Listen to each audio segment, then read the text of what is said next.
The massive council station floated in the void between three star systems, its crystal towers catching the light from distant suns. Inside the grand assembly hall, delegates from 47 different species sat in their specially designed chairs, breathing their preferred atmospheres and speaking in voices that ranged from musical whistles to deep rumbles. At the center of it all, Ambassador sat quietly at the small human delegation table. Her simple gray uniform looked plain next to the elaborate robes worn by the other ambassadors, while the delegates' feathers shimmered with built-in light displays and the crystalline collective's representatives sparkled like a living diamond, simply took notes on her basic tablet. The current speaker was chairman of the Ethereal Minds. His floating form pulsed with soft blue light as he discussed trade routes through the Andromeda sector. His voice carried the weight of someone who believed every word he spoke was profound wisdom. "The elegant solution is clear," declared. "We shall redirect the shipping lanes through the nebula. The mathematical beauty of this approach will reduce travel time by 0.73%. Murmurs of approval rippled through the assembly. Glanced at her tablet, where the real numbers told a different story. The nebula had unstable energy fields that would damage most ships' navigation systems. The 0.73% time reduction would be wiped out by repair delays. But she stayed quiet, as humans always did during these grand pronouncements. Behind the scenes, things worked differently. In the maintenance tunnels beneath the assembly hall, tech specialist tours crawled through a narrow accessway, checking the atmospheric processors that kept all 47 different species comfortable. The crystalline beings needed low humidity. The aquatic depths required high moisture. The silicon-based builders preferred hot, dry air. Somehow, and his team made it all work. "Tours to control," he spoke into his comm unit. "Sector 7 filters need replacement again. The delegates are producing more methane than usual." "Copy that," came the reply from Sarah in the main control room. "I'll have a team swap them out during the next recess." Dr. Sarah sat surrounded by screens showing thousands of data streams. She monitored everything from air quality to gravity generators to the complex translation systems that let 47 species understand each other. Most of the other species had no idea how complicated it was to keep the station running. They just expected it to work. Her screens showed something interesting. The trade route that Chairman had just proposed would create bottlenecks at 3 different checkpoints. The shipping delays would cost the Council millions of credits and probably trigger food shortages on 6 worlds. She sent a quiet message to his tablet with the analysis. Read the message and sighed. She raised her hand, waiting for permission to speak. Several delegates noticed but continued their side conversations. Finally, Chairman acknowledged her with what might have been mild irritation. "The human delegation has something to add." "Thank you, Chairman," stood, her voice calm and professional. "Our analysis shows the proposed route may encounter scheduling conflicts at checkpoints 7 Alpha, 15 Beta, and 22 Gamma. This could create supply delays for agricultural worlds in that sector." The crystalline representative's form flickered with what had learned was amusement. How charmingly thorough, but surely the mathematical elegance of the primary solution outweighs such minor details. "Perhaps," replied diplomatically. "We could modify the approach slightly, use the main route for priority cargo and create auxiliary paths for standard freight. It would add only 0.12% to travel time while avoiding the bottlenecks." Light dimmed slightly. "The human propensity for crude workarounds is well known. We prefer solutions that demonstrate intellectual sophistication." "Of course, Chairman, we simply wanted to share our calculations." Sat down, her expression unchanged. The vote passed in favor of his original plan. Made another note on her tablet and sent it to the logistics department. Her people would quietly prepare contingency plans for when the food shortages began. This was how things always went. The brilliant species made grand decisions while humans did the actual work. When the Confederation had proposed their new defensive satellite network, it was human engineers who figured out how to make satellites from 17 different technological bases actually talk to each other. When the Ethereal Minds designed their elegant peace treaty with the border worlds, it was human negotiators who worked out the details that made it actually function. The other species saw humans as useful but unremarkable. They were good at fixing things and managing tedious details, but they lacked the true intelligence of the Ethereal Minds or the creative genius of the Crystal Collective. Humans were reliable, like maintenance equipment. Important, but not impressive.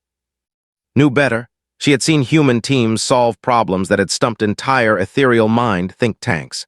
She watched human technicians adapt alien technology in ways its creators never imagined. She observed human traders build relationships across species barriers that seemed impossible to cross. But humans stayed quiet about their achievements. When a human-designed solution worked, credit went to whoever implemented it. When human analysis prevented a crisis, the species who acted on the warnings got the praise. Humans just kept working, kept solving problems, kept making things run smoothly. After the assembly ended, walked through the station's corridors. She passed human crews maintaining the transport systems, human technicians calibrating the communication arrays, and human administrators processing the mountains of paperwork that kept 47 different bureaucracies functioning together. In the observation deck, she found Tors staring out at the stars. The big engineer was reviewing maintenance schedules on his tablet, but his eyes kept drifting to the view. "Long day?" asked. "The usual. Fixed 7 different system conflicts, prevented 2 environmental disasters, and updated the power distribution grid to handle the new aquatic delegation's tanks." Shrugged.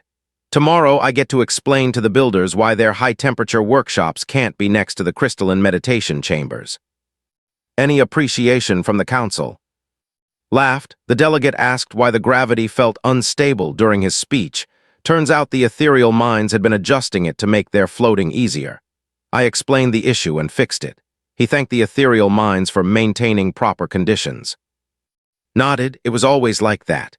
Humans were invisible until something went wrong, then suddenly everyone wanted to know why the humans hadn't prevented the problem. She looked out at the stars and thought about her latest message from Earth. The Colonial Council was asking questions about humanity's role in galactic politics. Some people back home wondered if the other species would ever see humans as true partners rather than useful servants. Wasn't sure, but she knew that humans would keep doing what they did best, making things work, solving problems, and quietly holding everything together while others took the credit.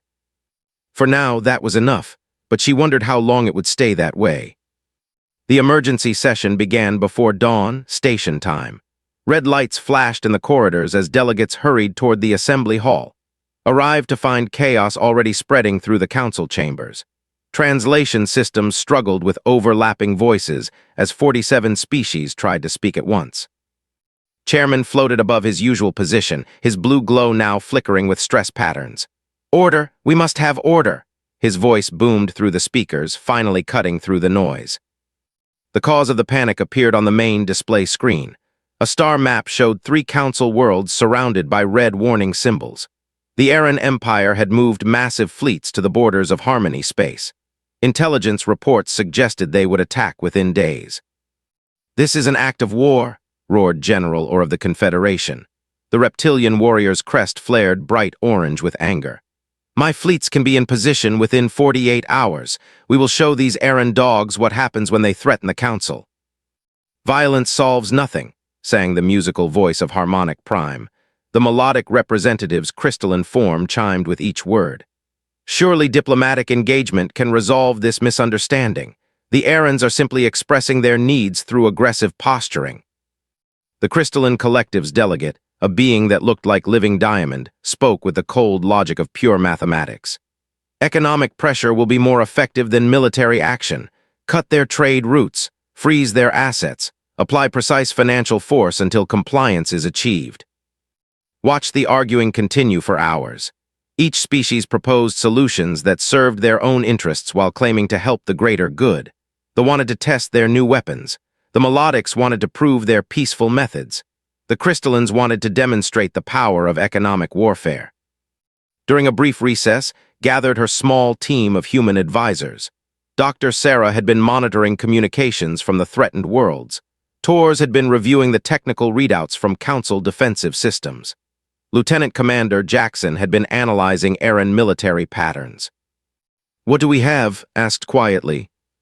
Sarah pulled up data on her tablet. "The Arans are hitting us with a classic 3-pronged attack. Economic disruption, military pressure, and diplomatic isolation. Each of our council members is only seeing their piece of the puzzle." Nodded, pointing to his tactical display. Their fleets are positioned to hit our weakest defensive points, but they're also avoiding direct confrontation with our strongest forces. They want a quick victory, not a long war. Added, their supply lines are stretched thin. They're counting on winning fast before they run out of resources. But they've also got diplomatic contacts with 6 non-council species who might support them if this drags out. Studied the information. A plan formed in her mind, not elegant like the ethereal solutions, not mathematically perfect like the crystalline approaches, not gloriously simple like the strategies, just practical and effective. When the session resumed, the arguing continued. Chairman tried to maintain order while species representatives pushed their competing agendas. Finally, he called for formal proposals. General Or stood first, his massive form casting shadows across the chamber. The Confederation proposes immediate military response. Deploy Battle Fleet Omega to Aran space, destroy their forward bases, show strength. Harmonic Prime's response came as a gentle melody. The melodic assembly suggests a peace delegation. Send our most skilled negotiators to the Aran, offer cultural exchanges and mutual understanding. The crystalline delegate spoke with mechanical precision.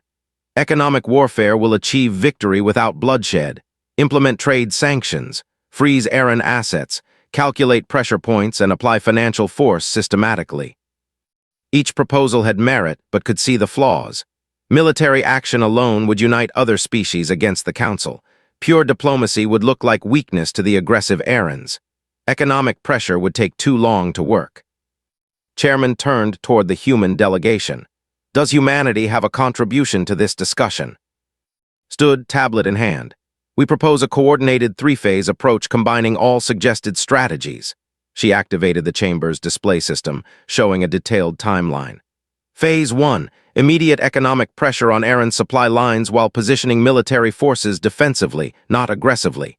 Phase 2, back-channel diplomatic contact through neutral species while maintaining economic pressure. Phase 3, graduated military response only if diplomacy fails, with clear goals for peace negotiations. She continued, pulling up charts and data. Our analysis shows Aran decision-making follows predictable patterns. They respond to strength but retreat from overwhelming force. Economic pressure will hurt them quickly due to their supply problems, but they'll negotiate if given a face-saving exit. The chamber fell silent as delegates reviewed the human proposal, watched their faces, reading the familiar signs of dismissal. Chairman's glow dimmed with what recognized as intellectual disappointment. Ambassador, while we appreciate human thoroughness, this approach lacks the elegant simplicity that marks truly superior strategic thinking. Attempting to combine multiple strategies often results in none working effectively. General Or's crest flattened against his skull. Humans always overcomplicate things. War is simple. Find your enemy and crush them. This multi-phase nonsense shows why humans never rise to true military leadership. The crystalline representative's form flickered with calculated amusement. The human emotional investment in saving everyone clouds logical analysis. Mathematical models show that single-vector solutions produce optimal results. Multivariable approaches introduce too many failure points. Harmonic Prime added gently, humans mean well, but their tendency toward aggressive practicality makes them unsuited for delicate diplomatic work. True peace requires artistic sensitivity, not mechanical processes. Sat down without changing her expression, but she felt the familiar frustration. The other species saw human complexity as weakness, human thoroughness as overcomplicated, human balance as indecision. The debate continued for hours. Eventually, the Council voted for a modified version of the planned military pressure with economic support from the crystallines and diplomatic cover from the melodics. Each species would handle their own part independently, with minimal coordination. Made notes on her tablet, sending quiet updates to Earth. She requested permission to implement Protocol 7, a contingency plan that few humans knew about and no other species suspected. As the session ended and delegates dispersed to prepare for war, stayed behind. She watched the empty chamber and thought about the proposal the Council had rejected. Human analysts had predicted this exact situation 6 months ago. Human economists had identified the Aran supply weaknesses. Human diplomats had mapped the relationship networks that could provide back-channel communication.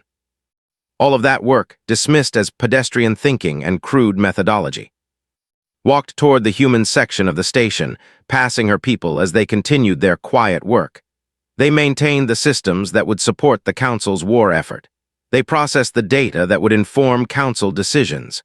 They solved the technical problems that would keep everything running. But for the first time in decades, wondered if it was time for humans to step back and let the superior species handle things on their own. Her tablet chimed with a message from Earth. Protocol 7 authorized. Begin implementation at your discretion. Looked once more at the empty council chamber, then headed home to plan humanity's quiet departure. Dr. Sarah organized her files with the same careful attention she had always shown. After 5 years managing the Council's main computer systems, she knew every circuit and program by heart. Now she was preparing to hand it all over to her replacement, a brilliant named-in who had impressed everyone with his theoretical knowledge. The main monitoring system runs automatic scans every 12 minutes, Sarah explained, pointing to her screens. But you need to watch for pattern anomalies in sectors 7 through 15. The automated systems miss about 30% of the subtle warnings. In's feathers rustled with what Sarah had learned meant polite attention. Yes. Our predictive algorithms will certainly catch any significant irregularities. These primitive monitoring systems are quite straightforward. Sarah nodded and highlighted several files. These are the manual override codes for emergency situations. The automated systems sometimes get confused when multiple crisis events happen at once. Manual overrides? In looked puzzled. Surely proper programming eliminates the need for crude manual interventions. Usually yes, but sometimes. Doctor, I appreciate your thoroughness, but we have designed far more sophisticated systems than these basic monitoring programs. I'm confident our superior analytical methods will prove more than adequate. Sarah saved all her notes to a file and transferred full access to In. She had tried to explain the important details, but he seemed more interested in redesigning everything than understanding how it currently worked. That wasn't her problem anymore. Similar conversations were happening throughout the station. Tors walked chief engineer of the Crystal Collective through the maintenance procedures for the environmental systems. The atmospheric processors need daily calibration, explained, showing the control panels. Each species has slightly different needs, and the system has to balance 47 different requirements simultaneously. Crystalline form sparkled with mathematical confidence. The equations are quite simple. We have calculated optimal atmospheric compositions for all known species. Manual adjustments should be unnecessary. That works most of the time, agreed. But during diplomatic tensions, some species unconsciously alter their biological outputs. They produce more methane when they're angry. The aquatics release excess moisture when nervous. You have to adjust for emotional factors, not just base biology. Emotional factors? Form dimmed slightly. But mathematics deals with precise variables, not unpredictable organic responses. Handed over the master control codes and wished luck. He had tried to explain the art of keeping everyone comfortable, but the crystalline engineer seemed to think engineering was just math with moving parts. Throughout the station, humans quietly finished their rotations and requested transfers back to human space. The requests were routine. Humans always rotated staff regularly. Other species barely noticed the gradual changeover. In the diplomatic section, prepared to hand her duties to a committee of 3 ambassadors who would share human responsibilities among them. The ethereal mind representative would handle complex strategic thinking. The melodic delegate would manage cultural sensitivities. The ambassador would oversee practical implementations. Spent a week briefing them on ongoing negotiations, trade disputes, and relationship management between various species. She noticed that each of her replacements focused only on their specialty area. The ethereal mind wasn't interested in cultural details. The melodic representative found trade disputes boring. The ambassador had no patience for subtle diplomatic relationships. This seems overly complicated, complained Ambassador L of the Ethereal Minds after his 4th briefing session. Surely most of these minor issues can be resolved through logical analysis. Many can, agreed. But the Aquatic Federation and the Desert Coalition have a cultural conflict that goes back 300 years. Logic alone won't solve historical grievances. Then why maintain relationships that serve no rational purpose? Elle's glow flickered with impatience. Inefficient emotional attachments should be eliminated from diplomatic considerations. Finished her transfer documents and prepared to leave. She had tried to explain that diplomacy was about managing relationships between living beings, not solving mathematical problems. But the other species seemed convinced that superior intelligence could replace experience and intuition. The final sign-off came during her last week on the station. Stood in the council chamber one last time, preparing to deliver humanity's formal departure statement. The chamber was mostly empty. Most delegates were attending virtually while dealing with the growing crisis with the Aran Empire. The early warning systems had been reporting strange readings for days. The new technician had dismissed most alerts as sensor noise and was working on improving the monitoring systems. Meanwhile, Aran scouts had been detected near 3 different council worlds, but the intelligence reports were getting lost in the new filing system that the crystalline administrators had implemented. Honorable delegates, began, reading from her prepared statement. After careful consideration, humanity has decided to reduce our active participation in council operations. We are grateful for the opportunity to serve alongside such distinguished species. Chairman attended virtually, his image flickering slightly due to communication problems that the new human replacement team hadn't figured out how to fix yet. We thank humanity for their service. Your practical contributions have been adequate. We are transferring all current responsibilities to the capable hands of our council partners, continued. We have confidence in their superior abilities to handle all matters more effectively than humans ever could. Naturally, agreed General Orr, whose image was also glitching. Efficiency will certainly improve upon human methods. Completed the formal transfer of all human assets, responsibilities, and information to the other species. Trade route management went to the Crystalline Collective. Technical support transferred to the diplomatic coordination split among 3 species who were confident they could each handle their piece better than humans had managed the whole. As prepared to leave the station for the last time, she walked through corridors that were already showing signs of strain. The atmospheric controls were running at maximum capacity because the new crystalline engineers hadn't figured out how to balance efficiency with comfort. The transportation system was experiencing delays because the programmers were rewriting the scheduling software to be more logically elegant. In the communication center, static filled several channels because the melodic technicians were trying to improve the artistic harmony of the translation systems. In the main computer core, In was busy redesigning the monitoring programs while warnings piled up unnoticed on screens he considered primitive. Met Tors at the departure bay. The big engineer was carrying a single bag and looking back at the station with mixed emotions. "Any regrets?" asked. "Some," admitted. "I spent 5 years learning how to make this place work. It feels wrong to watch it break down." "They made their choice," said quietly. "They wanted to handle things with their superior methods. Now they get the chance to prove those methods actually work." As their transport ship pulled away from the council station, watched the massive structure shrink in the viewport. In a few months, those same delegates who had dismissed human contributions would be dealing with the consequences of their assumptions. Hoped they would learn something from the experience, but she suspected they would find ways to blame everyone except themselves. Behind them, the Great Council station continued its orbit, its systems slowly degrading as superior intellects tried to replace simple competence with elegant complexity. The first crisis hit on a Tuesday morning, station time. Chief engineer of the Crystal Collective stood in the environmental control room, watching his perfect mathematical models fail in real time. The atmospheric processors were running at 127% capacity, but somehow the air quality was getting worse instead of better. "This is impossible," muttered, his crystalline form flickering with confused energy patterns. "The calculations are perfect. Each species' atmospheric requirements have been precisely calculated and optimally balanced." What hadn't accounted for were the variables that Tors had tried to warn him about. The delegation was indeed producing excess methane due to stress from the ongoing military crisis. The aquatic representatives were releasing moisture at twice their normal rate because they were nervous about the Aran threats. The Desert Coalition members were breathing faster, consuming more oxygen and producing more waste gases.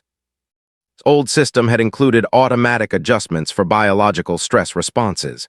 It had monitored not just what each species needed, but what they actually produced under different emotional conditions. Its elegant mathematical models treated each species like a static equation instead of living beings whose biology changed with their feelings. The atmospheric problems triggered the first cascade failure. When the air quality dropped, the builders' silicon-based beings who needed precise gas mixtures started making mistakes in their work.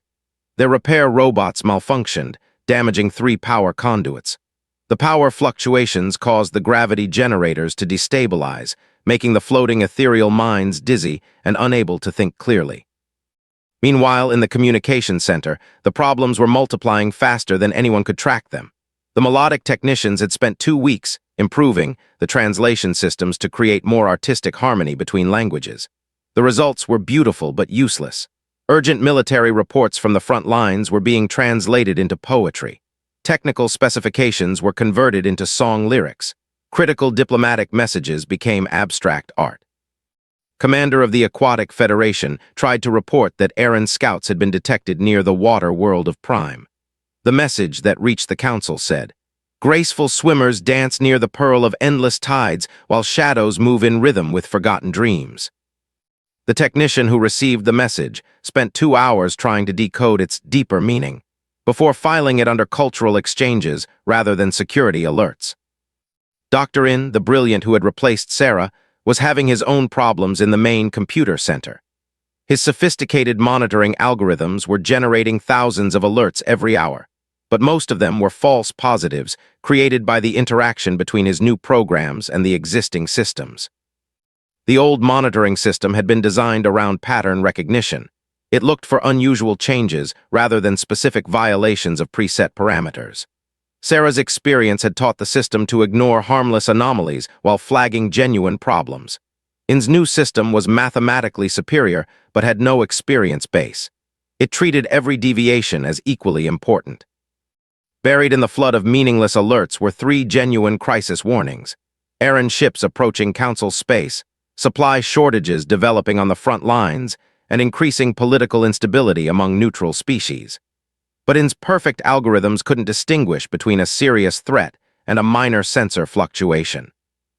In the logistics center, the Crystalline Collective's new trade management system was creating problems faster than solutions. Their mathematical models had optimized shipping routes for maximum efficiency, but they hadn't accounted for the hundreds of small variables that human coordinators had learned to manage. The optimal route for medical supplies to the front lines passed through a system controlled by the Neutral Commerce Guild, who had informal agreements with human traders going back 50 years. The crystalline automated systems treated these as unnecessary complications and routed shipments through more logical paths that added 2 weeks to delivery time. Food shipments that should have reached Council military bases were sitting in warehouses because the crystalline system couldn't process the cultural dietary restrictions that human logistics coordinators had built into their planning. Soldiers couldn't eat melodic food. Aquatic crews needed specialized nutrition. Desert Coalition troops required specific mineral supplements. The mathematical models treated food as fuel and couldn't understand why identical nutrition blocks weren't acceptable to all species. Military supplies were arriving at the wrong locations because the new routing systems didn't account for the political relationships between different military units. Human coordinators had known that general or refused to cooperate with Aquatic Admiral due to a personal dispute dating back 15 years. The crystalline systems assigned supplies based on mathematical need rather than command relationships, creating conflicts that delayed critical equipment. Meanwhile, the actual war with the Aaron Empire was going badly. Council fleets were spread across 3 different fronts with no central coordination because each species was running their own military operations. The wanted aggressive attacks. The Aquatics preferred defensive positions. The Crystal Collective calculated optimal force distributions that looked perfect on paper but ignored practical reality. Intelligence reports were missing in action because the communication systems couldn't handle military jargon. Diplomatic messages were lost in translation, literally. Supply lines were collapsing because elegant mathematical optimization had replaced practical experience. On the front lines, Council forces were learning what happened when superior theories met stubborn reality. The Aran Empire had started with simple, crude tactics that the Council's sophisticated strategies should have easily defeated. But crude tactics that actually worked were proving more effective than elegant theories that looked brilliant in simulation, but failed in practice. The Arans used basic supply chains that were easy to maintain instead of optimized networks that collapsed when any component failed. They employed straightforward communication systems that worked reliably rather than artistic translation methods that created poetry instead of orders. Their military units followed simple command structures that everyone understood rather than sophisticated coordination schemes that required perfect information flow. Back on the council station, Chairman floated in his private chamber, trying to process reports that made less sense every day. His ethereal mind intelligence was vast, but it couldn't solve problems when the basic information systems were failing. The station's environmental controls were running at maximum capacity, but failing to maintain proper conditions. The communication systems were creating beautiful translations that conveyed no useful information. The monitoring systems were generating thousands of alerts with no way to determine which ones mattered. The logistics networks were optimally efficient on paper, but completely dysfunctional in reality. For the first time in his long life, began to wonder if intelligence alone was enough to solve every problem. The elegant solutions his people favored seemed to work perfectly in theory, but kept failing when implemented in the complex, messy reality of galactic civilization. The thought was disturbing enough that dismissed it immediately. Surely these problems were temporary adjustment periods as the superior systems adapted to replace crude human methods. But deep down, in a part of his consciousness he didn't want to acknowledge, Chairman was starting to miss the quiet competence of the humans who had made everything work so effortlessly. 6 months after the humans left, the council station was dying. Not all at once, that would have been dramatic and memorable. Instead, it was dying the way all complex systems die when the people who understand them disappear, slowly, quietly, and seemingly beyond repair. Chairman floated alone in his chamber, surrounded by reports that painted a picture of complete systemic failure. 3 council worlds had fallen to the Aran Empire. 2 more were under siege. The supposedly impregnable council defensive network had collapsed not from enemy action, but from its own inability to coordinate between different technologies and command structures. The environmental systems had failed completely 2 weeks ago. Now each species lived in sealed sections with their own life support, turning the great symbol of galactic unity into a collection of isolated chambers. The elegant atmospheric equations had never accounted for the reality that 47 different species couldn't coexist through mathematics alone. Communication had degraded to the point where delegates sent written messages by hand rather than trust the translation systems that turned urgent military reports into abstract poetry. The beautiful harmony the melodic technicians had created was completely useless for actual communication. But the most damning failure was military. Council forces had been defeated not by superior Aran technology or brilliant strategy, but by simple competence. The Arans used basic tactics that worked consistently, while Council forces struggled with sophisticated strategies that failed whenever real-world variables interfered with theoretical perfection. General Orr of the Confederation had requested emergency talks 3 times in the past week. His proud reptilian species, masters of straightforward military action, found themselves unable to coordinate with allies whose elegant theories couldn't account for the chaos of actual warfare. The Aquatic Federation had lost contact with 2 of their fleets because the communication systems couldn't handle their complex underwater signaling methods.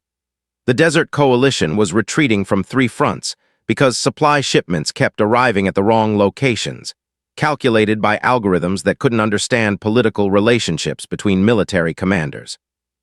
Most humiliating of all, the Crystal Collective's perfect economic models had predicted that the Aran Empire should have collapsed from resource shortages months ago. Instead, the Arans had apparently made trade agreements with several neutral species that the crystalline calculations had dismissed as economically irrational.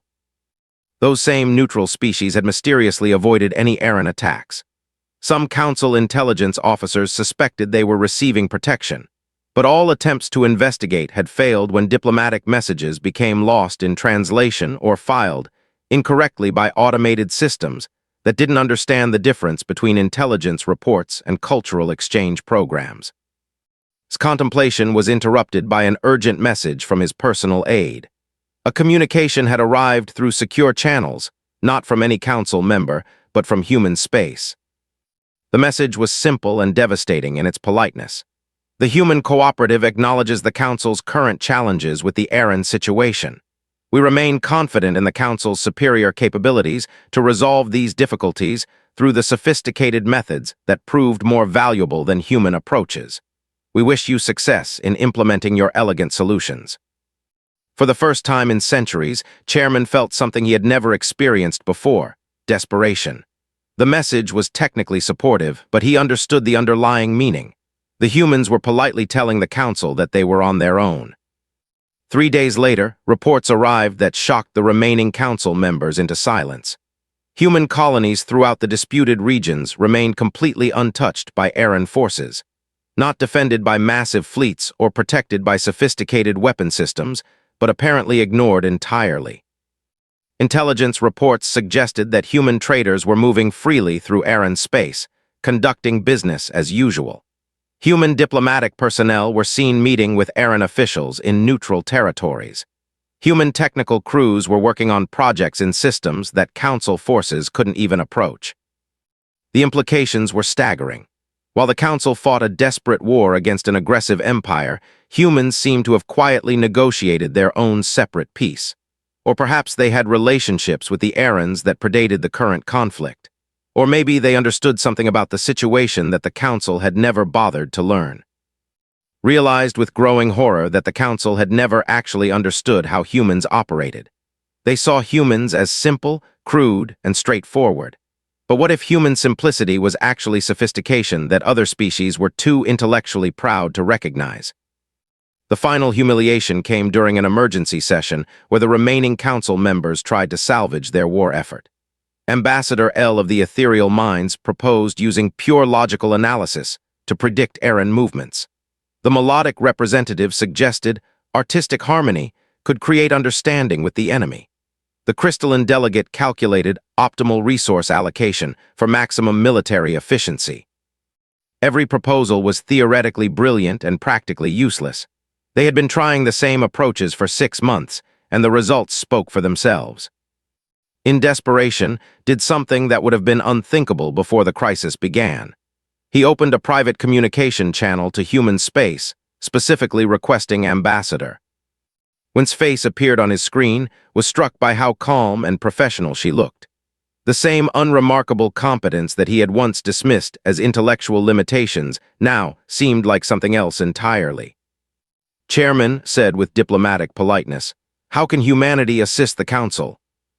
The words stuck in his throat but forced them out. "Ambassador, the Council may have underestimated certain aspects of the current situation. We would appreciate any insights humanity might share regarding effective approaches to the Aaron crisis." His expression didn't change, but caught something in her eyes that might have been satisfaction. "I see.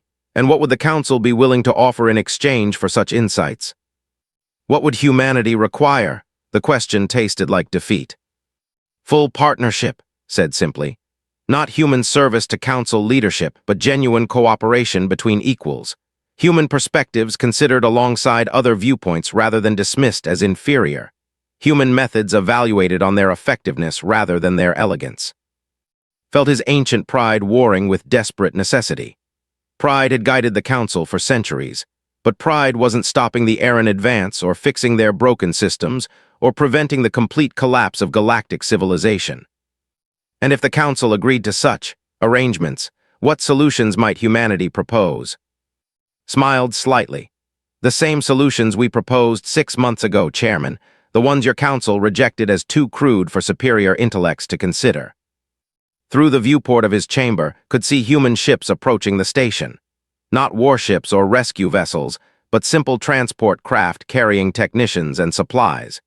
Humans who could fix the environmental systems, repair the communication networks, and restore the logistics chains that kept civilization functioning.